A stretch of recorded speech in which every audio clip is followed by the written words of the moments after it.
माता लक्ष्मी के आगमन के। ये 5 दिवस का पर्व जब हम मनाते हैं तो इसमें बड़ी महत्वपूर्ण चीजें हैं कि धनतेरस के दिन भगवान धन्वंतरी का अवतार हुआ। भगवान धन्वंतरी आरोग्य के देवता हैं, यानी शरीर में किसी प्रकार का कोई कष्ट ना हो ये वरदान धन्वंतरी देते हैं। इसीलिए धन्वंतरी की पूजा धनतेरस पर करनी चाहिए। साथ में ही धन के अधिपति भगवान कुबेर को भी आज ही के दिन यानी धनतेरस के ही दिन अलकापुरी नगरी का राजा और धन का अधिपति बनाया गया था। इसीलिए हमारे यहाँ धनतेरस पर दोनों की पूजा होती है, यानी एक जो शरीर में कोई कष्ट हो तो उसे दूर कर देते हैं और दूसरे जीवन में धन समृद्धि की प्राप्ति कराते हैं। अब ये दोनों की बहुत ज़रूरत है। आपको पता ही है कि अगर शरीर है और धन नहीं है तो भी जीवन अधूरा है, और धन है और शरीर बीमार है तो भी वो धन किसी काम का नहीं। इसीलिए दोनों का होना बहुत आवश्यक है। तो यहाँ इस दिन हमें क्या खरीदना चाहिए जिससे माँ लक्ष्मी की पूरे वर्ष भर कृपा बनी रहे? तो आप इस दिन जब धनतेरस वाले दिन खरीदारी करने जाएं तो कहा जाता है कोई धातु की वस्तु अवश्य खरीदनी चाहिए।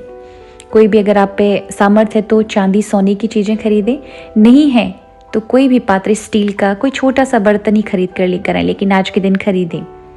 साथ में 2 झाड़ू खरीदने चाहिए। ये समृद्धि का और शांति का प्रतीक माने जाते हैं। लक्ष्मी का वाहन कहा गया है। पुराने झाड़ू धनतेरस वाले दिन ही फेंकने हैं और नए लेकर आने, शाम को पूजा करनी और अगले दिन उनका उपयोग करना है।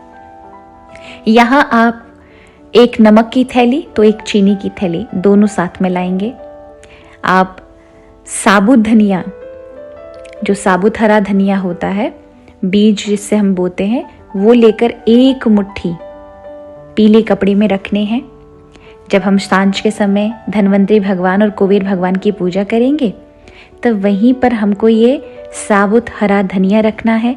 बाजार से 13 कौड़ी और 11 गोमती चक्र लेकर आने। यदि कौड़ी नहीं मिलती है तो पुरानी कौड़ियाँ पड़ी होंगी, उनको धो लें गंगा जल से, वो रखें।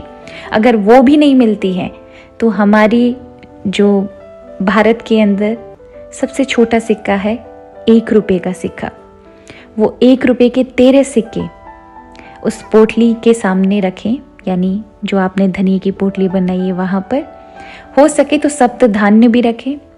और फिर यहाँ पर आप भगवान धन्वंतरी का, कुबेर का, आज के दिन जो लक्ष्मी गणेश आप लेकर आएंगे दिवाली पूजन के लिए, वो आज ही खरीदने, किंतु आज नहीं पूजने। आपको पूजन करना है पिछली दिवाली, यानी पुरानी, आपको पिछली दिवाली के जो लक्ष्मी गणेश है उनका ही पूजन करना है। आरती उतारनी है और प्रभु से प्रार्थना करनी है, माँ लक्ष्मी से प्रार्थना करनी है कि हमारे घर में पूरे वर्ष किसी प्रकार की कोई कमी ना हो। अगर आप चाहते हैं कि माँ लक्ष्मी निरंतर आपके घर वास करें और कभी भी आपके हाथ से पैसा जो आता है और रुकता नहीं है, इसके लिए आप 3 दिवस अखंड दीपक अवश्य जलाएं। यानी धनतेरस से लेकर के दिवाली पर्यंत तक दीपक अखंड चलता रहना चाहिए घी का। तो फिर लक्ष्मी इन 3 दिन में जब आप उनका ऐसा स्वागत करते हैं तो उस घर को छोड़कर नहीं जाती हैं। तो आप अवश्य धनतेरस के इस पावन अवसर पर इन कुछ चीज़ों का प्रयोग करके जीवन में समृद्धि और धन की प्राप्ति माँ लक्ष्मी की कृपा से पा सकते हैं।